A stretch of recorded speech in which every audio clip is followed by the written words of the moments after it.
Galit na galit ang binatang si Jacob nang malaman na may karibal na sila sa paghahanap ng kayamanan.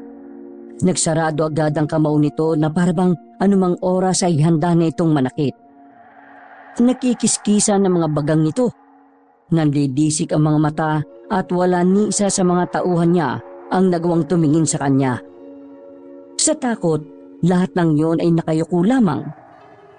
Si Jacob ay isang binatang negosyante. Malaking parte ng kanilang negosyo ay pinagkakatiwala sa kanya ng ama. Pero bukod sa pagpapatakbo ng negosyo, nagkaroon din ng interes ang binata nang malaman na totoo pala ang tsismis.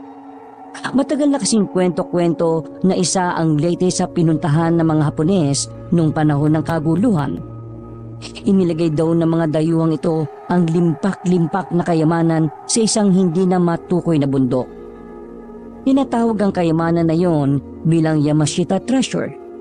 Yon ang nagtulak para mabaliw at maging obses si Jacob na mahanap yon.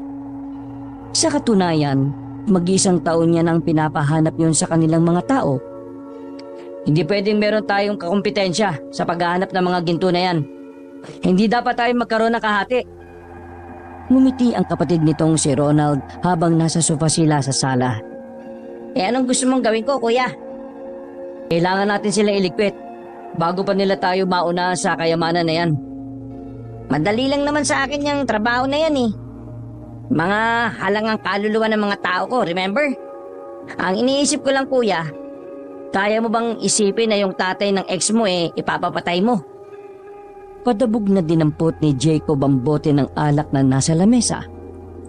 Tumingin siya ng matalim sa kanyang kapatid. Kitang-kita sa mga mata nito na talagang wala na itong sasantuhin.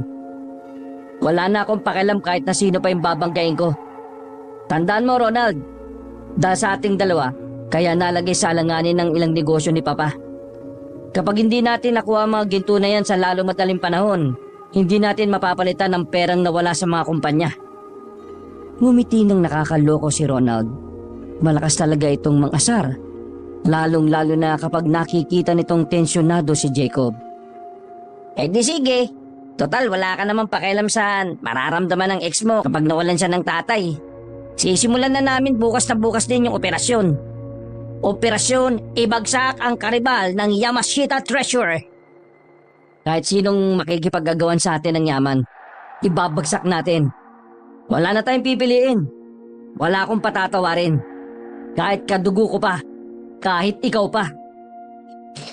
Umayos ng pagkakaupo ang binatang si Ronald. Sa lubong ang kilay nitong bumueltas kapatid. Hanggang ngayon ba pinagdududaan mo pa rin ang katapatan ko sa iyo, kuya? Pambira ka naman.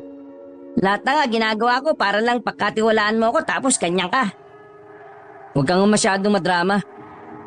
Itong bad trip ako baka kung ano pa magawa ko sa iyo Naniniguro lang ako nakakampi kita. Alam mo naman yung mga dati kong kasama mga traidor. Sara ulo ka pala talaga Anong tingin mo sa akin? Kagaya nila? Ay nako, umayos ka nga ng iniisip mo. Baka kapag ako nainis, traidor rin talaga kita dyan para lang tumama na yung mga hinala mo. Padabog na tumayo ang binatang si Ronald. Nakaramdam ito ng kaunting inis. Pasensya mo na ako. Masyado lang akong nape-pressure Takot lang ako na pati ikaw kalabanin na rin ako. Pero ngayong alam kong kasama kita sa lahat ng laban, hindi na ako mangangamba. Kasama mo ako sa lahat ng laban mo, kaya pagkatiwalaan mo ka ng buo. Wala nang ibang magkakampi rito kundi tayo na lang, no? Mula nang mawala mga magulang natin, dapat iniisip ko na tayong dalawa na lang ang pwedeng maging magkasangga.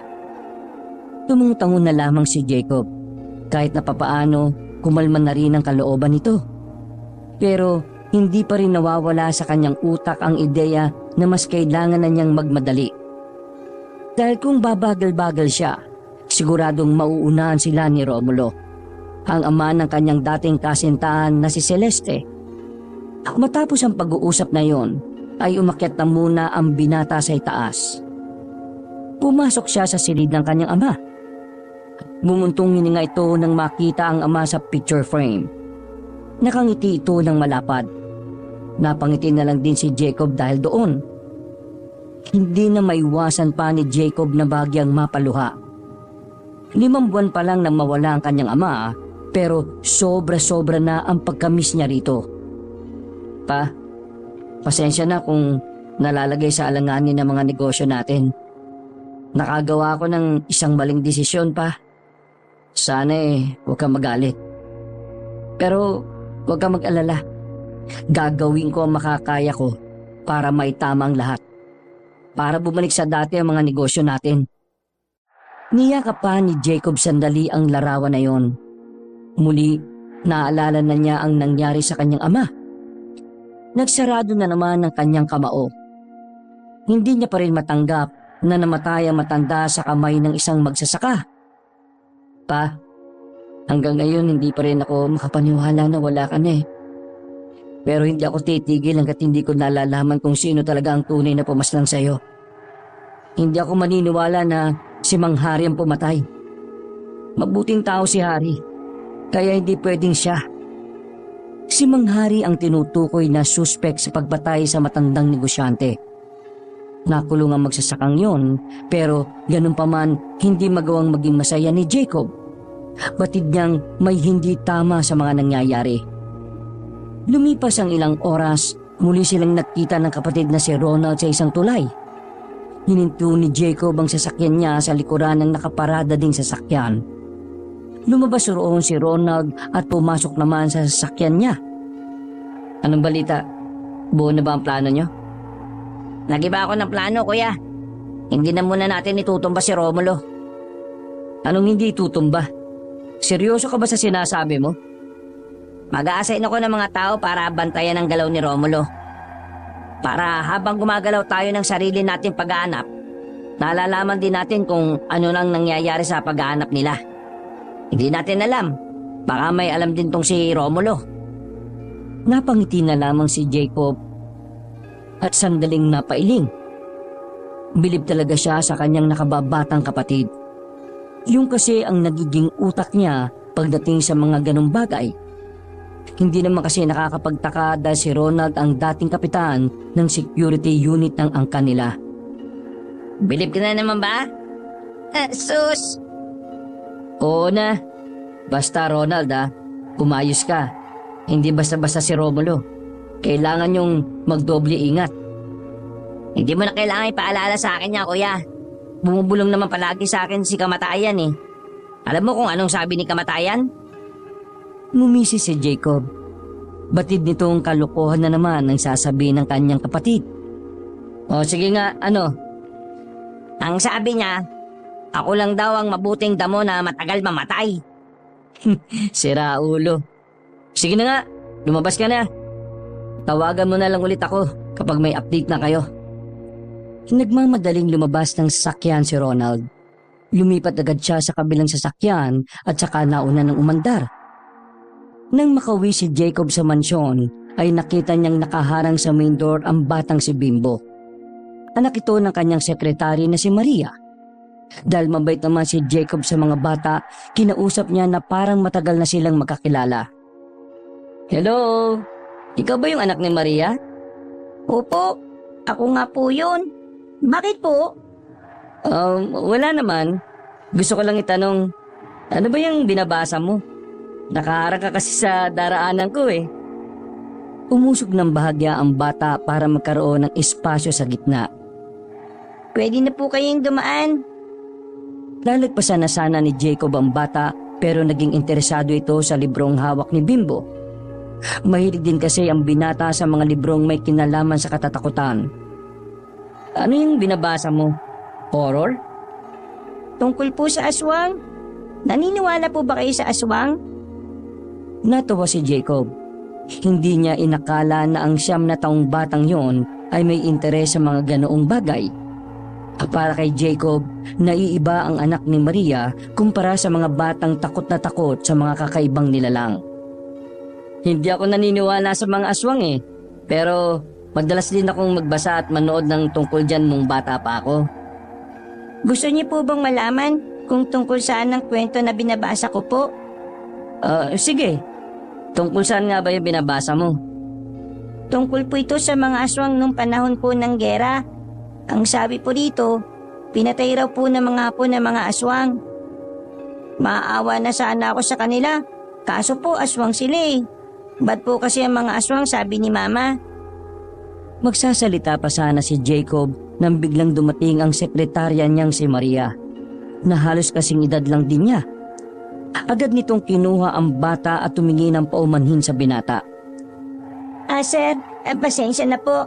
Madaldal lang po talaga itong anak ko. Kung ano man po ang mga sinabi niya huwag niyo na lang pong pansinin ha. Pasensya na po talaga sir. Wala kasing magbabantay sa kanya sa bahay kaya dinala ko na rin dito saglit. Ay, wala naman hong problema sa akin. Pero, Bimbo, pwede bang malaman kung saan mo nakuha yung librong yan? Nakuha ko po sa matandang naglalakad at nangingi ng limusi. Binigyan ko po siya ng pera tapos ito po yung kapalit, libro. Gusto ko rin sanang mabasa. Ayos lang ba nahiramin ko? Tila nagningning ang mata ng bata. Mabilis nitong inabot kay Jacob ang kulay itim na libro na yon. Pwede po. Basta po, pagkatapos niyang basahin, ikwento niyo po sa akin kung ano yung mga nangyari Kasi, nahirapan ako magbasa Ha? Oo naman.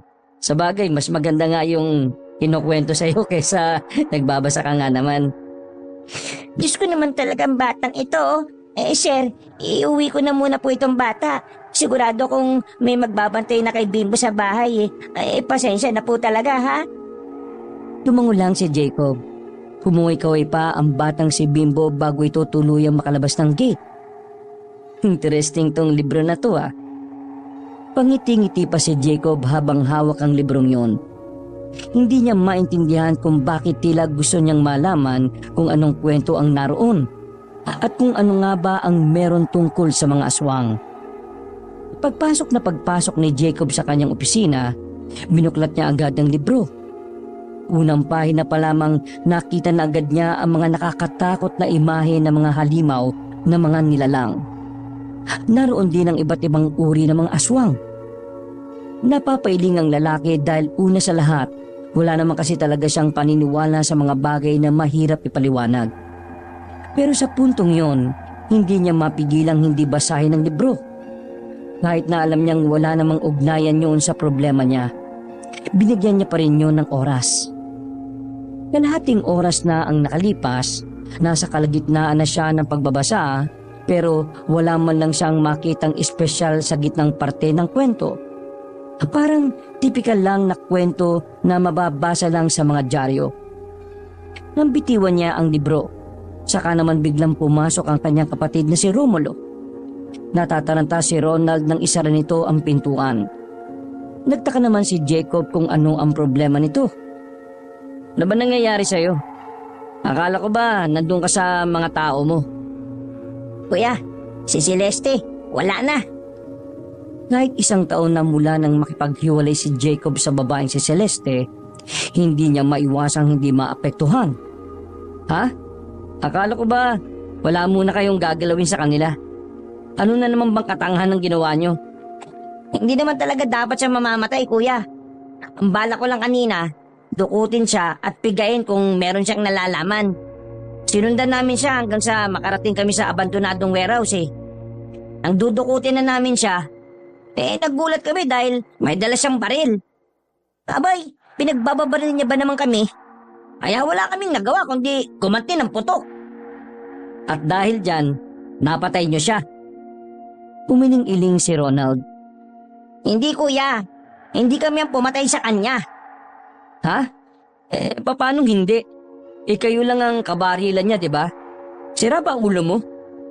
Tumakbo siya palabas ng warehouse Pagpunta niya sa likuran, narinig naming sumigaw siya ng malakas. Pagdating namin doon, nakita namin ng isang lalaki na nakahubad. Bahag lang ang meron siya. Hindi ka maniniwala pero kitang-kita naming lahat na kinakain siya ng aswang. Aswang? Teka. Sinabi mong aswang ang dumali sa kanya at hindi kayo? Oo kuya, gano'n na nga. Ronald naman. Hindi to ang tamang oras para sa mga ganyang Totoo! Totoong sinasabi ko, kuya. Kahit itanong mo pa sa lahat ng mga tao ko. Kuya, Hindi kami ang pumatay kay Celeste. Pinatay siya ng aswang. Kinuha ng aswang ang katawan niya at dinala sa madilim na parte ng lugar na yon.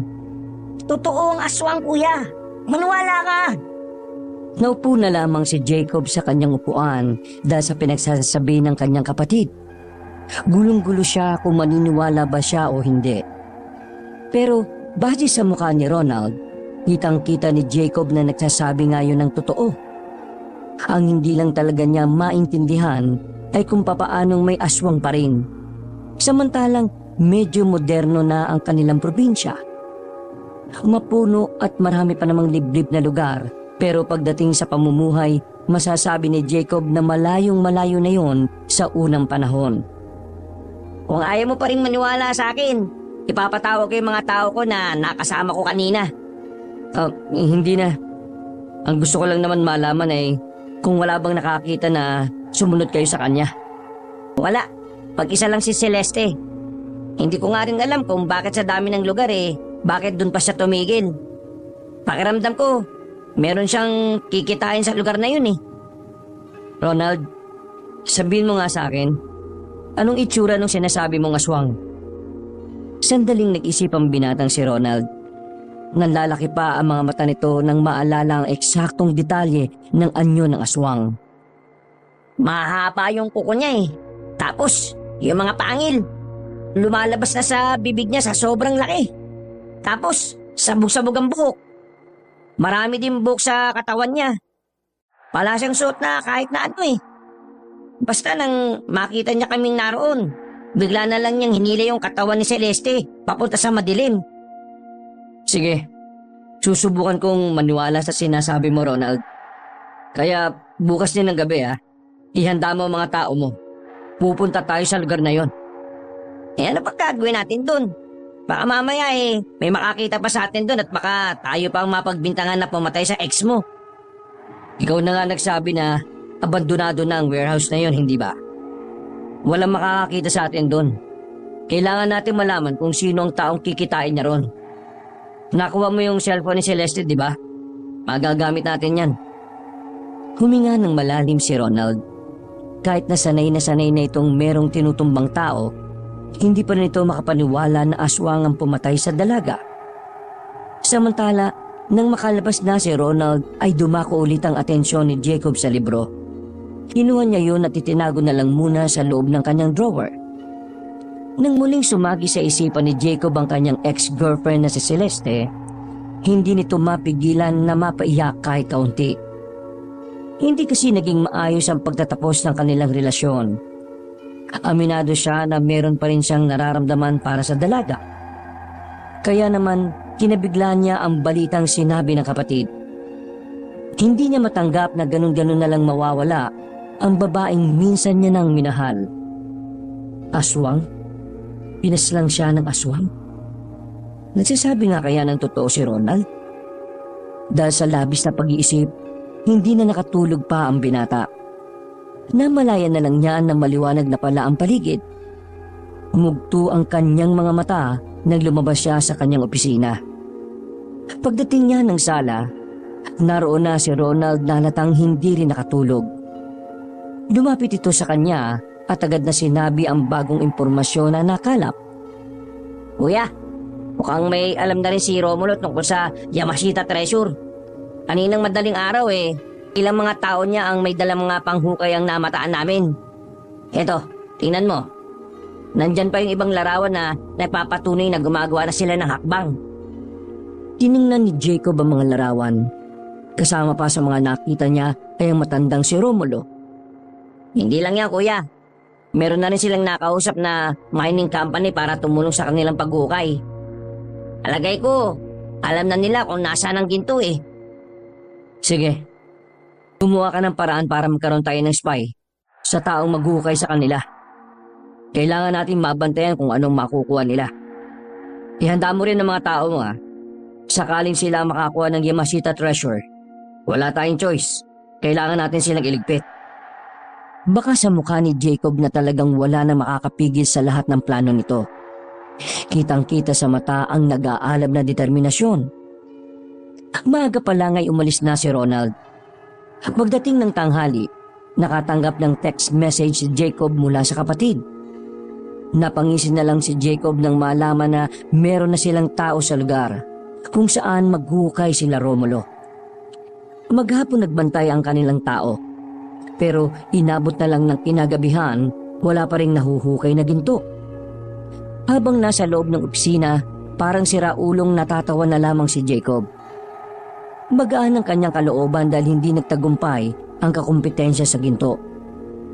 Sumapit na naman ang gabi. Nakahanda na ang lahat para puntahan ang sinasabing abandonadong warehouse. Hawak-hawak din ni Jacob ang cellphone ni Celeste. Buong araw niyang binabantayan yon, pero wala pa rin kumokontak.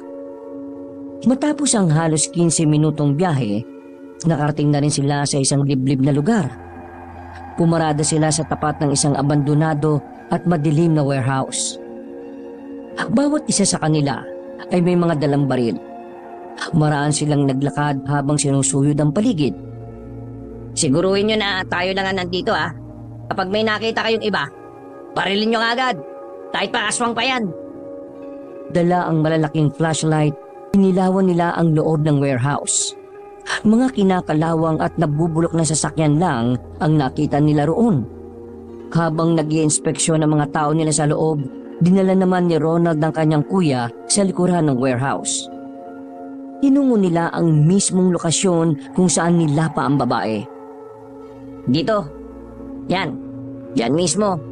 Yan siya nilapa ng aswang. Naroon pa ang baka sa mga natuyong dugo. May isang tsinelas din ang naiwan doon na pambabae. Patunay lang na totoong may nangyaring talagang hindi maganda roon. Hindi ko pa alam sa ngayon kung bakit siya inatake ng aswang na yun. Sinuyod naman namin itong buong area. Wala kami nakita ang bahay na pwedeng pagkutaan ng aswang Feeling ko, naligaw lang yun Hindi ang aswang ang pinunta natin dito. Nandito tayo para malaman kung sino ang kakatagpuin ni Celeste. Baka may makuha tayong impormasyon doon tungkol sa ginto. Mga ilang sandali lang, naramdaman nilang may mga dumating na sasakyan. Batid ni Jacob na mapapalaban sila sa mga pagkakataong yun. Kaya naman pumwesto na rin ang mga tauhan nila. Nang silipin ng magkapatid kung sino ang mga nasa harapan, nakita nilang may isang grupo ding armado ang naroon. Isang Japanese national naman ang tinuturing na boss ng mga yon. Kung sino man tao dyan sa room, kayo patayin ko dahil kayo sagapan sa transaksyon ko. Nagulat na lamang si Jacob at Ronald nang pinagbababaril ng mga tauhan ng Hapon ang loob ng warehouse. Mabuti na lamang ay wala na silang lahat doon. Mabilis silang nakarating sa likuran ng warehouse. Bibiglayin natin sila. Maganda kayo. Tumangulang ang kanilang mga tauhan. Nang makita nilang pumasok na ng warehouse ang grupo ng Hapon, hinkutan nyo ng mga tauhan nila Jacob sa harapan. Hanggang sa tuluyan na ng knock-corner ang mga yon. Walang awang pinagbababaril nila ang mga nasa loob. Sa isang iglap lang ay nagsibulagtaan na ang mga lalaki. Ang bukod tanging natira na lamang sa oras na yon ay ang Hapon na nanginginig na sa takot. Walang sinayang na sandali si Jacob. Agad nilang nilapitan ng dayuhan at saka tinutukan ng baril sa ulo. Sino ka? Anong pangalan mo? Dahan-dahang humarap ang Hapon. Nakikislapan pa ang ngipin nitong kulay ginto ng matapatan ng ilaw. Tinatanong kita, sino ka at anong ginagawa mo rito? Hiroshi Pano. Ako si Hiroshi. Huwag niyo ako matay. Hoy, Singkit. Sabihin mo na sa amin kung anong pakay mo rito. Si Celeste bang dapat nakikitain mo rito? Maming ka! Papatayin ka namin dito! Oo. Si Celeste. Siya nga ang punta ko rito. Nakatinginan ng magkapatid. Mas lalong dinikit ni Jacob ang dulo ng baril sa noo ng Hapon. Anong pag-uusapan yung dalawa? Tungkol sa Yamashita Treasure. Alam mo ba kung nasaan ang gintong yon? Sabi mo sa akin. Kasi kung hindi, papahanap ko ang pamilya mo. Uubusin ko sila. Wag! Wala sila aram. Ako lang may aram. Ang kulit mo Puputo ka na kita Ako nga amin Huwag nyo nang ganaw pamilya ko. Pangako nyo. Oo na. Wala kaming gagawin sa pamilya mo. Basta sabihin mo lang sa amin kung nasaan ang Yamashita Treasure. Total, kalahi mo naman talaga ang may-ari nun eh. Imposibleng wala kang alam dun. Huminga ng malalim ang matandang Hapon. Natatakot ito sa mga baril na nakatutok. Kaya naman wala na itong magawa kundi sabihin na lang din ang totoo. Ako kausap sa babae si Celeste. Sabi ko sa kanya na aram ko kung saan makukuha ang ginto. Naniwara siya sa akin kasi ako pakita sa kanya kuweba na may ramang ginto. Pero yung larawan, gawa-gawa lang. Di talaga totoo. Loko ko lang yung babae na aram ko para bayaran niya ako pera. Pero ang totoo, hindi ko talaga aram na saan ang ginto. Maniwara kayo. Pinagloloko mo ba kami? Paano hindi mo alam? Magkakandara ba ka bang pumunta rito kung wala kang nalalaman?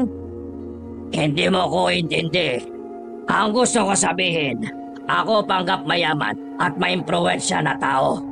Pero ang trabaho ko talaga, manroko para magkapera. Wala akong harap sa ganyang bagay. Kahit kami magkita ng babae, wala rin ako masabi sa kanya. Kasi ako, wala talaga alam. Hindi na napigilan ni Ronald ang kanyang inis. Bigla niyang sinapak ang Hapon. Sisipain niya pa sana yon nang biglang marinig nilang tila may mga nakasampa sa bubong ng warehouse. Kasunod noon, narinig na rin nila ang mga hangin at mga tunog ng ik-ik. Ano yun? Kuya, palagay ko, mga aswang nasa bubungan. Hindi nga nagkamali si Ronald. Dahil ilang sandali lang, bigla na lang pumasok ang mga aswang sa warehouse. Nawindang si Jacob dahil hindi lang 2 o 3 ang mga aswang. Mas marami pa yon sa kanila. Sinubukan nilang pagbabarilin ang mga aswang. Pero nang mabasag ang malaking flashlight nila, hindi na nila makita ang mga aswang sa paligid. Dahilan para hindi nila matamaan ang mga yon ng kanilang mga baril. Habang nagkakagulo na, hinilan ni Ronald si Jacob palabas. Makakasama sila sa mamamatay kung hindi pa sila aalis doon. Dumaan sila sa bintana. Tumalon sila palabas. Hindi nila magawang lumapit sa sasakyan. Kahit sa harapan ng warehouse ay may mga aswang na rin na nag-aabang.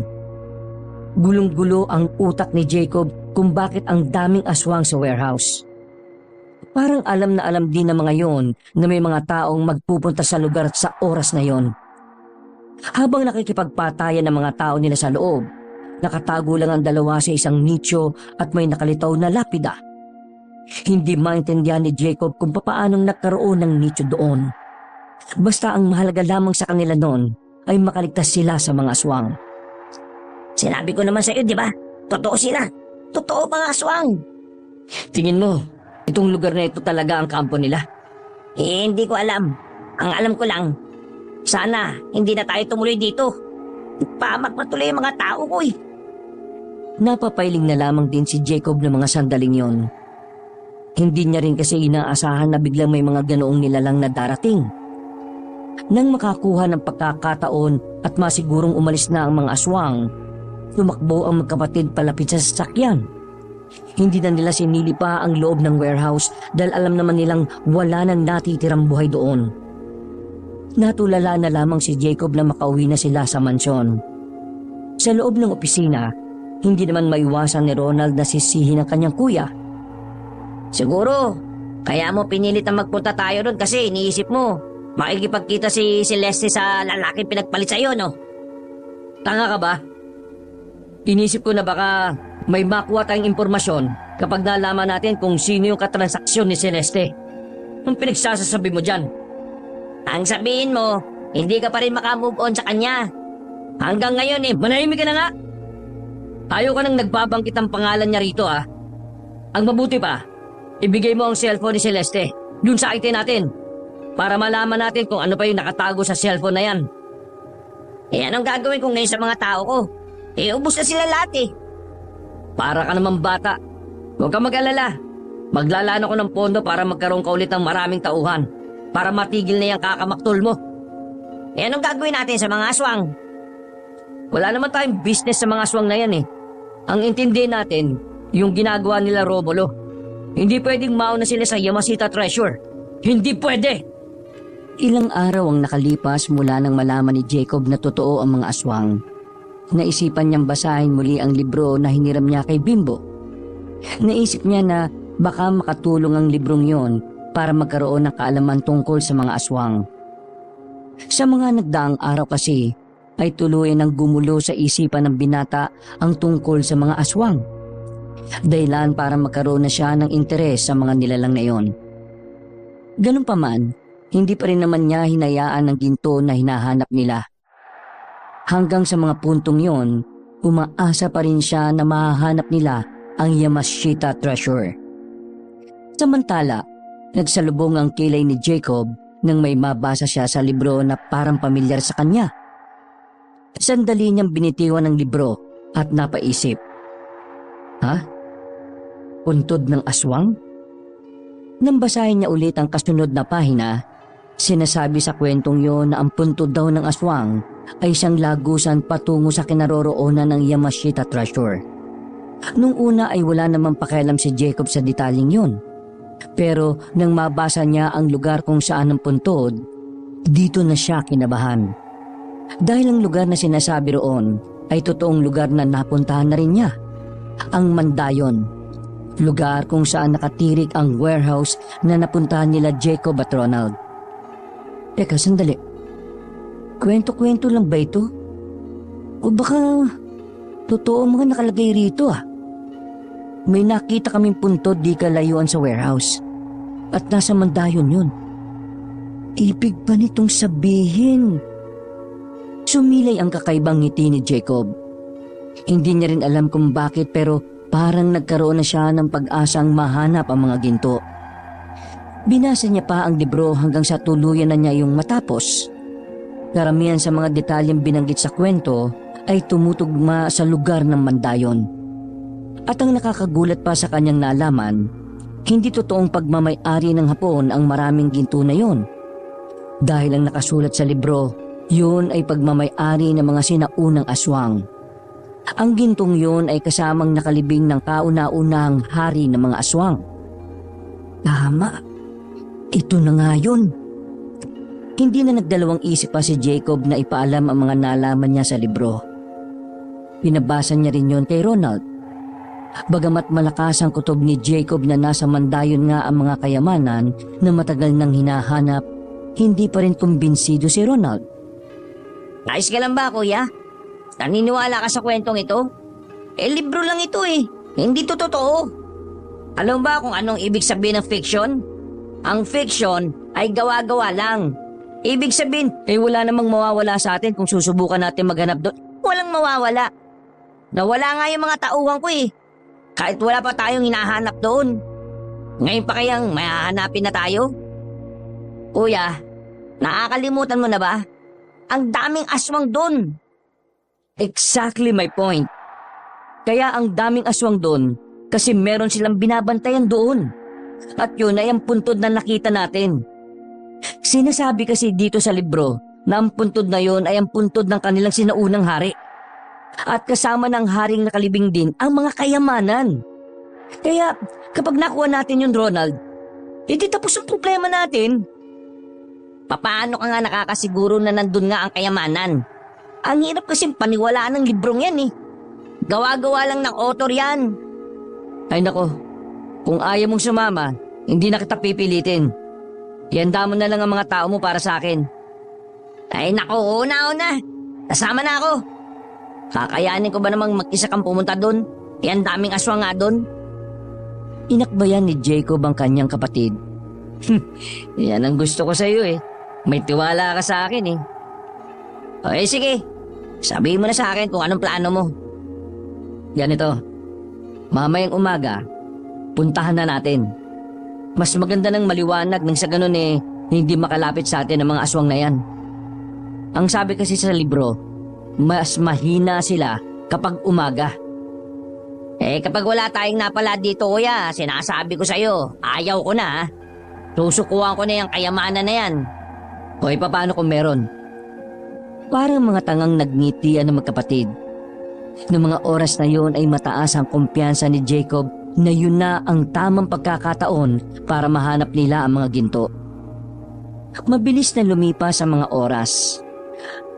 Naging maliwanag na rin ang paligid. Hindi na nakatulog si Jacob at Ronald sa sobrang pag-iisip. Saktong 6:00, lumabas na rin ang magkapatid. Nakahanda na ang mga sasakyan sa tapat ng mansyon. Ganon din ang mga gamit sa paghukay. Ayaw ko ng aanga-anga ha. Walang magdadahilan sa akin na kesyo bago lang kayo. Dito sa trabahong to, nauunang mamatay ang mga inutil. Wala kayong ibang susundin kundi ang utos lang naming dalawa ni Kuya. Walang gagawa ng sariling desisyon, naintindihan nyo? Sabay-sabay na sumagot ang mga bagong tao ni Ronald. Pagkatapos ay sumakay na rin silang dalawa sa kulay pulang sasakyan. Huminga ng malalim si Jacob.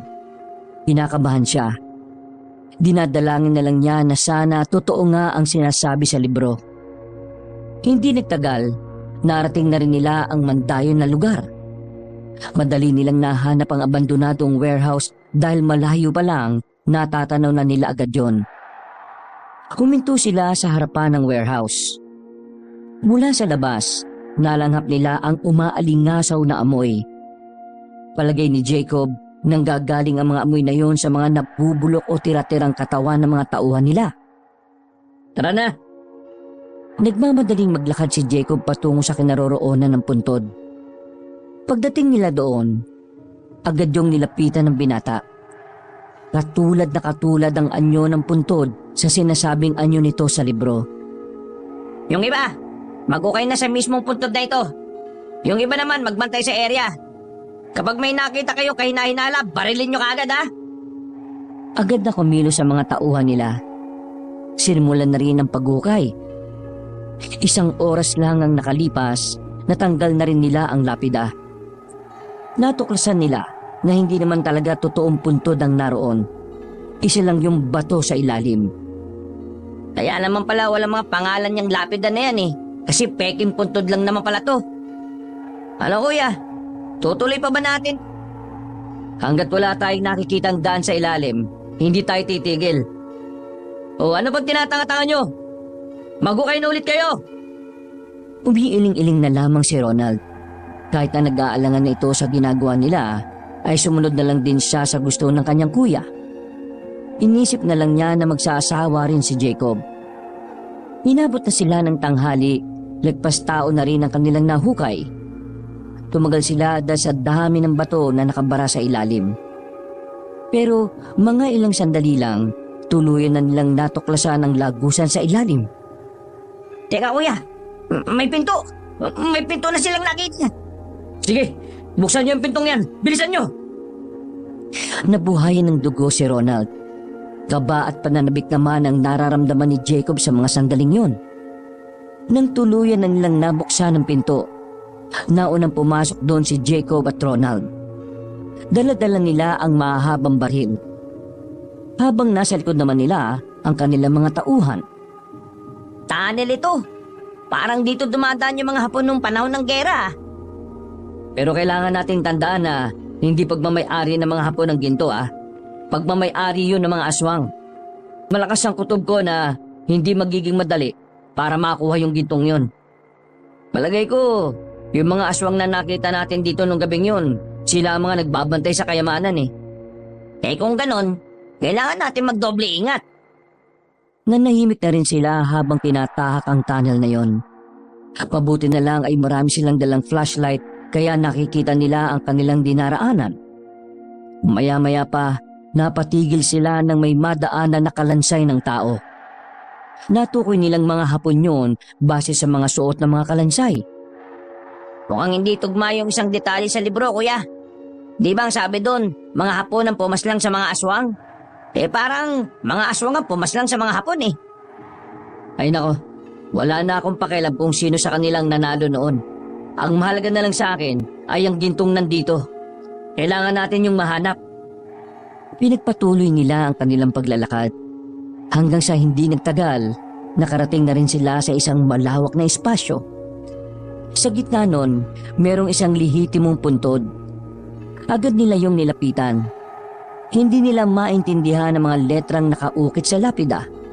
Pero nasisiguro ni Jacob na yun na ang sinasabi sa libro na hari ng mga aswang. Ito na yata yung hari ng aswang eh. Pero, nasaan yung mga ginto? Wala naman tayong nakikitang ginto rito eh. Kumamot-kamot pa sa ulo ang lalaki. Dismayado itong umupo na lamang sa malaking bato na nasa gilid. Tulungan niyo ako. Buksan natin ang kabaong. Gawa sa marmol ng kabaong kaya kinailangan nilang magtulong-tulong para lang masilip ang nasa loob. Buong puwersa nilang binuhat ang takip ng kabaong. Maya-maya lang nakita nila ang kalansay ng aswang. Nanlaki ang mata ni Jacob at Ronald nang makita ang mga alas na suot ng hari ng mga aswang. Sa loob din ng kabaong nito ay may mga mangilang-ilang barya na gawa sa ginto. Kuya, ito na ba yun? Hindi pa ito yun. Meron pa to. Kayo lahat, pagtulungan niyang buhatin ang kabaong. Alisin niyo sa posisyon.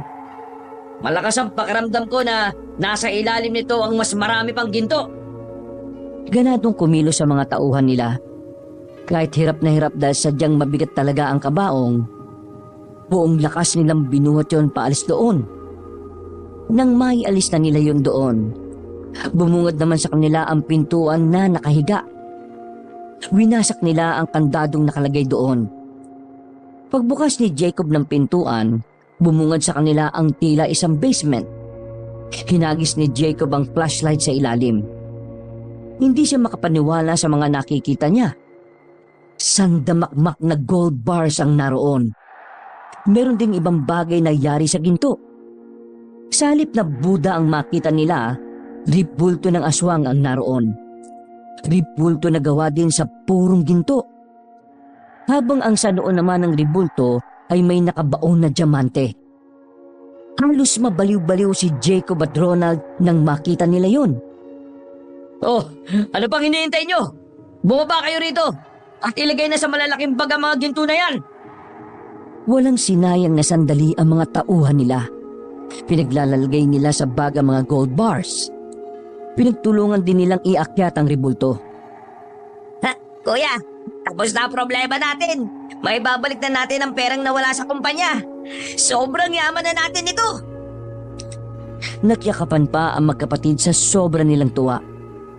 Makalipas lang ang halos isang oras, nasimutan nila ang mga ginto. Sa dami ng kanilang bibit-bitin, malabong mailabas nila yon agad. Bukod kasi sa mabigat na mga bag, mas marami yun kaysa sa bilang nila. Hindi ko inaasahan na ganito pala to karami. Kuya, mauna na kami lumabas ha. Sasamahan ko itong mga ito. Baka mamaya ito eh. Pababalikin ko sila kaagad kapag nalagay na namin sa container truck itong mga to. Mas maganda nang may mailabas tayo agad. Baka mamaya dumating yung mga aswang eh. O sige. Ako naman titingnan ko sa ilalim kung meron pang mga sikretong lagusan. Baka may mga ginto pa tayo makuha. Umalis na sila Ronald kasama ang 10 lalaki na may bitbit na tigi-isang malalaking bag. Laman noon ang mga gold bars at iba pang bagay na yari sa ginto. Walang kaalam-alam si Jacob na meron palang pinaplano ang kanyang kapatid.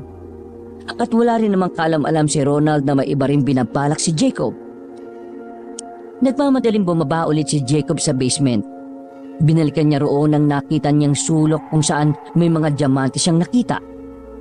Tuwang-tuwa ang loko nang ilagay niya yon lahat sa kanyang lagayan. Ano akala mo sa akin, Ronald? Mabait sa kapatid? Kung hindi ka anak sa labas, baka pwede pa akong maging mabait sa'yo. Pero dahil iba ang nanay mo, uutakan kita. Mahinang tumawa si Jacob. Una pa lang, plano na talaga niyang mas lamangan ng lalaking si Ronald. Ang kaso nga lang, dahil sa ginawa niyang pagpapaiwan, naabutan na sila ng mga aswang. Buisit! Ano ba tinatanga-tanga nyo? Barilin niyo ang mga yan! Niratrat ng mga tao ni Jacob ang mga aswang. Napas lang naman nila ang mga yon. Pero dahil nakalika sila ng ingay, batid ni Jacob na darating pa ang ibang aswang. Kaya naman agad na silang umalis doon. Dala-dala ang mga natirang bag ng gold bars. Tinumbok muli nila ang daan pabalik. Ang kaso nga lang, nakasalubong nila ang mga aswang. Wala siyang magawa kundi ang mag-iba ng direksyon. Hindi pa naman kabisado ni Jacob ang daan palabas. Balik! Balik! Hindi alam ni Jacob kung saan sila dadalhin ng daan na yon. At nararamdaman niyang mamamatay sila kung pipilitin nilang makalabas. Kaya naman, nang may makitang isang silid, dali-dali silang pumasok doon. Sa silid, natuklasan din nila na meron itong basement. Pumunta sila sa ilalim at saka nagtago. Pansamantalang kaligtas si Jacob at ang mga kasama nito. Wala silang ibang magagawa noong mga oras na yon kundi ang magtago na lang muna. Sa dami nilang dala, tansyado na ni Jacob na mahihirapan sila makalabas. Kaya naman inabot na sila ng ilang oras sa kakatago at kakaisip kung papaano sila makakaalis. Pagtingin ni Jacob sa relo niya ay 6:00 na pala ng gabi. Ganun na sila katagal na nagtitiis sa basement. Tiningnan ni Jacob ang kanyang mga kasama. Nag-aalangan siya na sumugal para makaalis na sila. Bukod kasing may kadiliman ng kanilang daraanan, lahat din ng kanyang mga kasama ay mga baguhan. Pero iniisip din niya na hindi sila maaring manatili paroon. Sa tagal na nilang nagkukubli sa basement, hindi malabong malaman na ng mga aswang na naroon lamang sila. Huminga ng malalim si Jacob. Wala na siyang choice. Kailangan na niyang sumubok kahit ikamatay pa nilang lahat yon. Lalabas tayo. Ihandaan niyo mga sarili niyo, ha? Hindi natin alam kung ito na ba yung huli nating buhay. Ay nako, ano bang nangyayari kina Ronald? Hindi na nakabalik ang mga tanga. Maingat silang sumilip sa labas. Sa pagkakataong yon, may ilaw na sa daan. Bukas na ang malalaking lampara na nasa pader. Habang tinatahak nila ang daan, kabadong-kabado si Jacob. Kahit na hindi naman siya pala simba, makailang ulit na niyang tinatawag ang pangalan ng Diyos. Kapag may nakasalubong tayo, walang aatras. Babarilin natin sila kagad, ha? Naintindihan niyo? Sa kanilang pagpapatuloy, himalang wala silang nakitang aswang. Hindi alam ni Jacob kung ano ang nangyayari, pero pinagpapasalamat na lang niya yon. Makalipas lang ng ilang minuto, nakita na nila ang lagusan palabas. Nakakarinig sila ng agos ng tubig. Dali-dali silang tumakbo, bit-bit pa rin ang mga ginto. Ilog ang tumambad sa kanila. Hindi rin naman kalayuan ng ilog na yon sa warehouse, kaya hindi pa rin naging kampante ang binata. Pagsilip nila sa harapan ng warehouse, nakita niyang may mga sasakyan pa rin doon. Nabuhayan ng loob si Jacob. Nagmamadali silang makalapit sa sasakyan. Pero napatigil lang sila nang makitang hindi pala niya yung sasakyan. Nagulat na lamang si Jacob nang may mga lumabas na armadong lalaki roon. Pinagbababaril sila ng mga yun. Kitang-kita ng dalawang mata ni Jacob nang matandang si Romulo yun, ang ama ng kanyang ex-girlfriend na si Celeste. Visit ka talaga, Romulo, kahit na kailan. Lahat ng kasama ni Jacob ay namatay. Si Jacob na lamang ang nakatakas.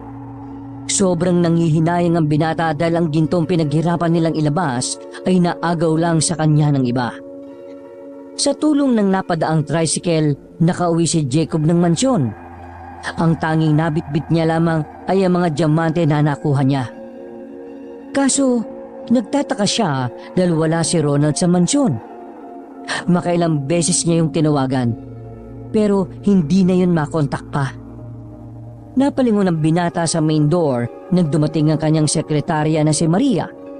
Kitang-kita agad ni Jacob ang nag-aalala nitong mukha. Sir, si Sir Ronald po. Biglang kinabahan si Jacob, lalo na nang iabot sa kanya ni Maria ang cellphone. Nang pakinggan niya ang nasa kabilang linya, narinig niya si Ronald doon na parang naghihingalo. Kuya, tulungan mo kami. Yung sila Romulo, nandito. Hindi na kami makakatakas dito, kuya. Kuya! Naputol na ang tawag nang biglang makarinig si Jacob ng malakas na kalabog sa kabilang linya. Napatayo sa kinauupuan ng binata sa sobrang kaba.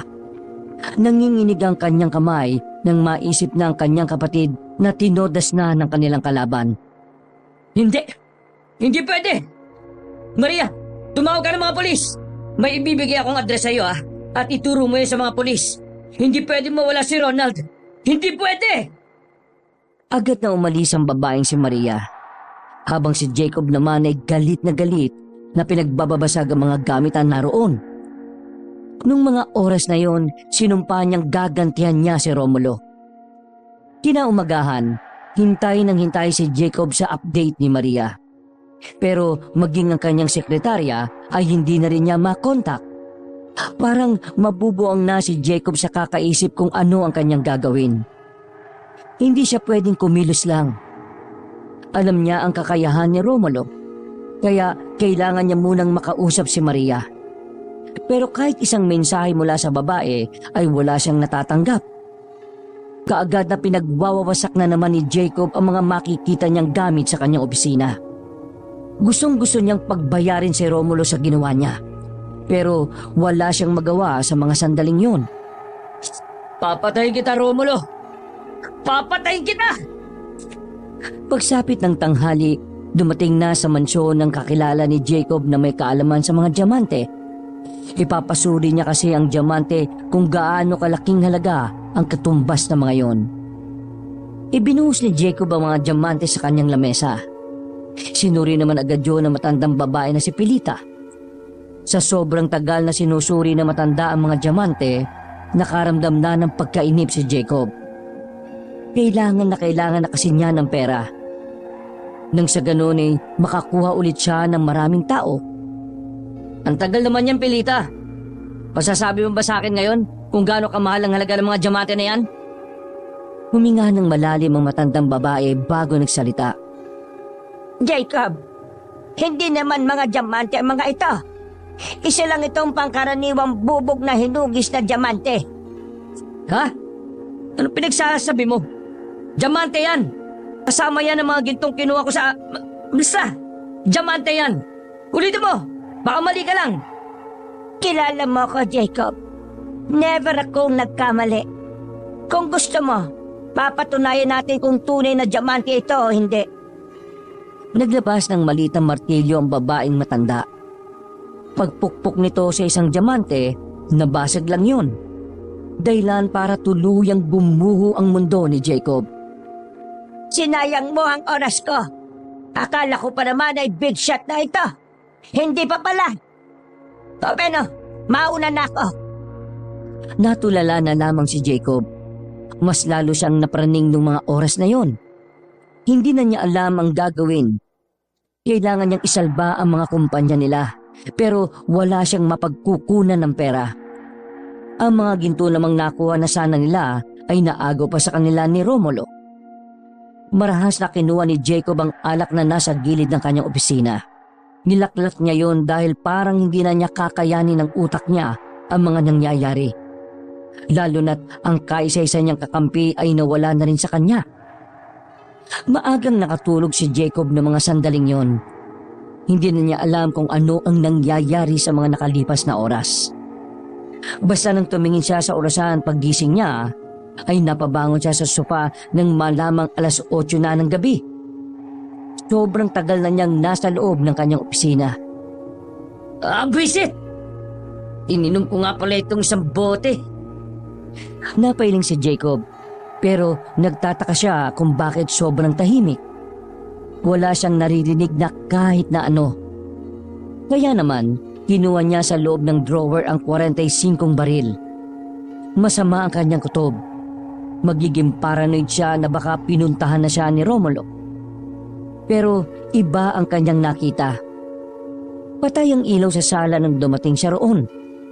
Nang buksan niya ang ilaw, laking gulat niya nang makitang nakahandusay na ang mga kasambahay. Duguan na mga yon. At ang iba pa, wala ng mga laman loob. Nakita rin ni Jacob ang mga bakas ng paa. Pero kakaiba ang hugis na mga yon. Aswang! Nandito na ang mga aswang! Nagbalik na naman ang takot ni Jacob. Maraan siyang naglakad sa sala habang nakaamba ang baril na hawak-hawak. Pagsilip niya sa taas, Nakita niya na nakahandusay na rin ng mga gwardya roon. Putya naman. Ako na lang yata ang nag-isang buhay dito eh. Lalabas na sana si Jacob para pumunta sa garahe, pero nagulat na lamang siya nang may lumitaw na aswang sa harapan ng bintana. Hindi nagdalawang isip si Jacob na paputakan yun ng baril. Dahil sa kanyang ginawa, naalarma niya ang ibang aswang na nasa taas ng bubong. Malas talaga. Napakamalas. Nang makita niyang maraming aswang na nasa labas, wala siyang choice kundi ang tumungo sa likuran ng mansyon. Makakalis na sana siya ng mansyon nang biglang makita niya ang anak ni Maria na si Bimbo. Punyemas naman. Ano bang ginagawa mo rito, bata ka? Akala ko kasi nandito si mama eh. Pero wala pala siya. Nandito lang ang mga aswang. Hinila ni Jacob ang bata patungo sa ilalim sa tabi ng matataas na halamanan. Makinig ka sa akin. Isasama kita sa pagtakas. Pero ayaw ko na makulit ha. Naintindihan mo? Opo. Sige na, huwag ka na umiyak. Nakakairita ka eh. Kinalagaan ni Jacob ang bata. Paglabas nila ng bakuran ng mansyon, hindi nila inaasahan na may mga aswang pala makakakita sa kanila. Tumakbo si Jacob habang karga sa likuran si Bimbo. Habang tumatakbo, naririnig pa ni Jacob ang galit na sigaw ng mga aswang. Sinasabi ng mga yon na ibalik kung ano ang ninakaw nila sa puntod ng hari ng mga aswang. Sa di inaasahang pagkakataon, bigla na lang binala si Jacob. Nakaapak siya ng lata. Sumubsob silang dalawa ni Bimbo. Pagtingin ng binata sa likuran, ay maabutan na sila ng mga aswang. Pero bigla na lang may dumating na isang van. Bumaba ang mga armadong lalaki roon at pinagbababaril ang mga nilalang. Hindi alam ni Jacob kung sino ang mga yon, pero pumayag na lang din siyang hilahin ng mga ito papasok ng van. Nakahinga na ng maluwag si Jacob, pero nagkakamali siya nang iniisip na yon ay kanyang kakampi. Naramdaman na lamang niyang may pumalo ng baril sa batok niya, dahilan para mawalan siya ng malay. Nang magising ay nasa loob na siya ng isang maliwanag na warehouse. Nakatali na siya sa bakal na upuan. Pagtingin niya sa harapan, bumungad sa kanya si Romulo. Nakapaligid din sa kanya ang mga tao nitong may hawak na matataas na kalibre ng baril. Romulo? Bakit parang gulat na gulat ka? Di ba dapat alam mo nang mangyayari ito? Pakawalan mo ako rito. Pakawalan? Sige. Ibigay mo muna sa akin ang kulang na ginto. Anong pinagsasabi mo? Pinatay niyo ang mga bata ko. Kinuha niyo na ang mga dala nilang ginto ah. Ano pa bang kailangan mo? Hoy, huwag mo akong gawin tanga. Alam ko na may nakuha ng mas maraming ginto si Ronald. Ituro mo sa akin kung nasaan si Ronald at pagbibigyan pa kitang mabuhay. Kagaguhan! Huwag ka nga magpanggap na wala kang ginawa. Pinatay niyo si Ronald tapos hahanapin mo siya sa akin? Baliw ka ba? Ano? Pinatay? Ikaw yatang sabog eh. Nung pinagpapapatay namin ng mga kasama mo, kararating lang namin nun. Wala si Ronald doon. Kung wala na si Ronald doon, hindi kaya tinraidor ka ng magaling mong kapatid? Ha? Anak nga lang pala sa labas si Ronald kaya siguro niloko ka niya. Hindi magagawa sa akin ang kapatid ko yun. Kawawa ka naman. Wala kang alam. Nawawalan ako ng ganang pahirapan ka ngayon eh. Masyado ka ng basura sa paningin ko. Mabuti pa, ibabalik na lang kita sa Mandayon. Naroon ang mga aswang. Galit na galit sila sa'yo kasi ninakaw mo ang mga ginto nila. Ipapakain kita roon sa mga aswang bilang ganti sa pagpatay nyo sa anak kong si Celeste. Aswang ang pumatay sa kanya at hindi kami, no? Kunin nyo na yan. Ibalik nyo sa Mandayon. Ipikain sa mga aswang. Nakita ni Jacob si Bimbo na nasa gilid. Kumakain lang yun ng tinapay at walang kaalam-alam sa mga nangyayari. Si Bimbo, huwag nyo siyang saktan. Pakiusap. Pakawalan nyo na lang siya. Tumawa ng malakas si Romulo. Ganon din ang mga lalaking nakapaligid sa kanya. At bakit ko naman sasaktan si Bimbo? Eh, apo ko yan. Hindi ba, Maria? Napalingon si Jacob sa gilid. Nakita niyang nakatayo roon ang kanyang sekretarya na si Maria. Takang-taka si Jacob. Hindi niya inakala na ang isa sa pinakapinagkakatiwalaan niya ay kasabwat pala ni Romulo. Anak ka ni Romulo? Oo, anak niya ako. Hindi ko ba nasabi sa iyo noon? Ay, hindi nga pala. Pasensya na, sir. Kung hindi dahil sa mga timbre mo, anak, hindi tayo magtatagumpay ng ganito. Maraming salamat din sa iyo, anak. Kasi niligpit mo ang kanilang ama. Walang hiya ka. Ikaw pala pumatay kay Papa. Hindi kita... ha? Napatigil ito sa pagsasalita nang marinig nila ang malalakas na angil sa labas. Lahat sila ay naalarma nang sabi ng mga nagbabantay sa labas na nakasunod pala sa kanila ang aswang. Anak ng tokwa! Magsyanda kayo lahat! Hindi pwedeng masaktan ang anak ko at ang apo ko! Patayin ang mga aswang na yan! Muling nagkaroon ng putukan. Magkakahalong alingaw-ngaw ng baril at mababangis na tunog ang maririnig sa buong paligid. Habang si Jacob naman ay nakatali pa rin sa mga puntong yon. Oy! Pakawalan niyo muna ako dito! Ngunit kahit na anong sigaw niya ay walang pumapansin sa kanya. Nang mag-alisa na sila Romulo, nakita niya ang batang si Bimbo na bumalik para kunin ang naiwang tinapay. Tinawag niya agad si Bimbo sa pagbabakasakaling tulungan siya nito. Bimbo, halika, bilis! Tulungan mo akong makatakas dito. Di ba, bati naman tayo? Ang sabi nila lolo at mama, kaaway ka raw nila eh. Hindi ako kalaban. Medyo hindi na kami pagkakaintindihan. Kaya tulungan mo ko. Ibabalik ko kagad sa iyo yung libro kapag pinatakas mo na ako dito. Talaga po? Oo, kaya tulungan mo na ako. Nakikita mo yung gunting sa lamesa? Kunin mo dali, tapos putulin mo yung tali ko. Nakangiti pang sinunod ng bata ang kanyang utos. Ginupit-gupit ni Bimbo ang tali hanggang sa tuluyan na siyang makatakas. Maraming salamat O sige na, bumalik ka na rin sa kanila. Huwag kang maingay Kapag nakabalik ako ng mansyon, ibabalik ko rin sa iyo yung libro mo. Sige po, ingat po kayo. Ang dami pong aswang sa labas eh. Ginulo pa ni Jacob ang buhok ng bata. Lumabas na rin siya sa kinalalagyan niya. Pagtingin niya sa labas, natulala siya sa dami ng aswang na nakikita niya. Galit na galit ang mga yon. Brutal na pinagpapapatay ng mga aswang ang mga tauhan ni Romulo. Mapapahamak ako rito kung pipilitin kong tumakas. Teka, kailangan kong mag-isip. Isip! Sumakit ang ulo ni Jacob sa kakaisip kung papaano makakaligtas. Lalo pat wala rin naman siyang dalang kahit na anumang armas. Muli niyang sinuyod ang paligid habang nanatili pa rin nakatago. Napansin niya na parang nagiging alanganin ang lagay ng grupo ni Romulo. Hindi magtatagal, sunod na rin siyang mamamatay. Palihim na naglakad si Jacob sa gilid ng warehouse. Gumapang na rin siya para siguradong wala makakita sa kanya. Nang makarating na siya sa kabilang banda ng warehouse, meron siyang nakitang nakahandusay na lalaki. Sa gilid nito ay ang mahabang baril. Siniguro ni Jacob na walang makakakita sa kanya. Maraan siyang gumapang palapit sa wala ng buhay na lalaki. Nang kaunting distansya na lang ay maaabot na niya ang baril, bigla na lang may dumating na aswang sa kanyang likuran. Nasa aktong aatake na siya nito, nilundag na niya ang baril para maabot yon. Bago pa makaabot sa kanya ang aswang, ay tinatad na niya yon ng bala.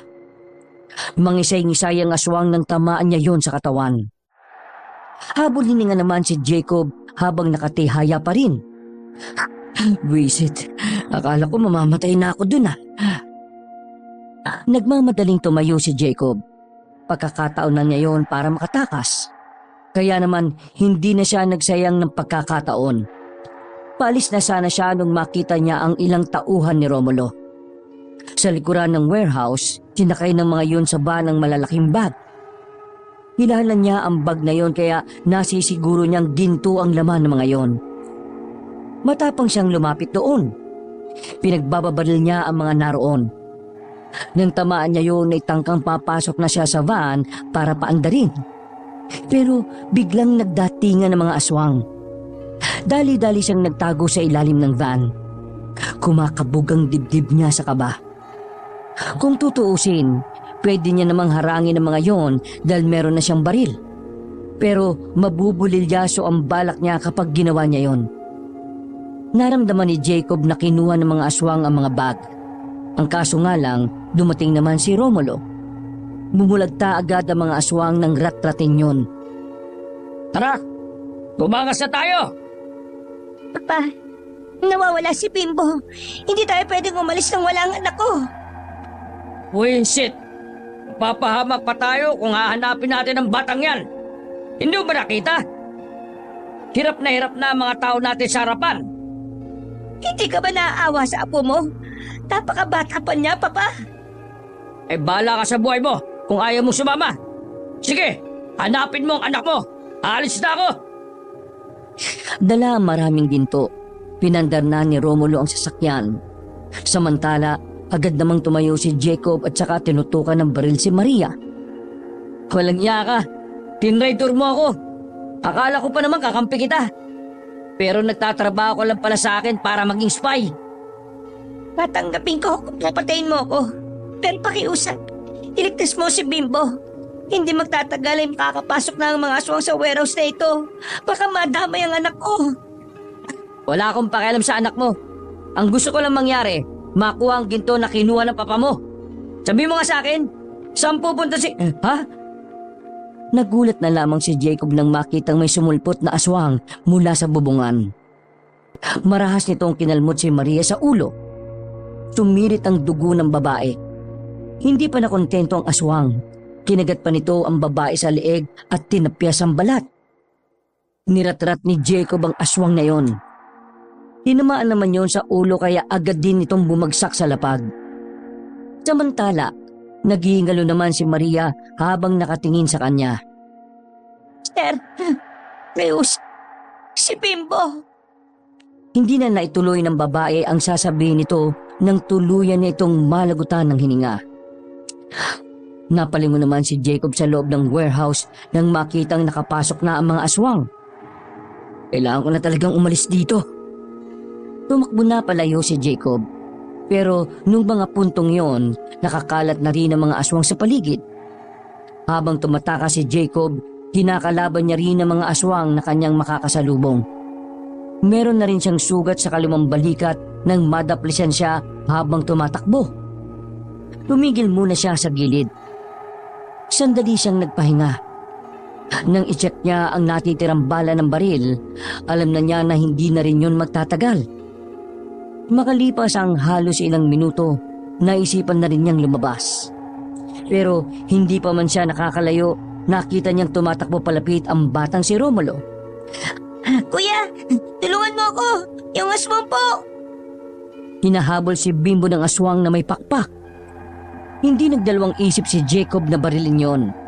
Sa mga unang putok ay hindi niya yun magawang tamaan dahil nagagawa nitong makailag. Ang bihira naman talaga oh. Dahil sa matinding focus, nagawa na rin niyang tamaan sa ulo ang aswang. Pagbagsak noon ay sakto namang naubos na rin ang bala ng kanyang baril. Yumakap sa kanya si Bimbo nang makalapit na ito. Iyak lang yun ng iyak. Nakita ko po si Mama, nakadapa po sa sahig. Patay na po ba si Mama? Hindi alam ni Jacob kung ano ang idadahilan niya nang hindi nasasaktan ng bata. Kaya naman, nag-isip na lang siya ng walang kakwenta-kwentang dahilan. Lasing lang ang mama mo kaya nakahiga. Tara na, alis na tayo. Isasama kita sa pagtakas.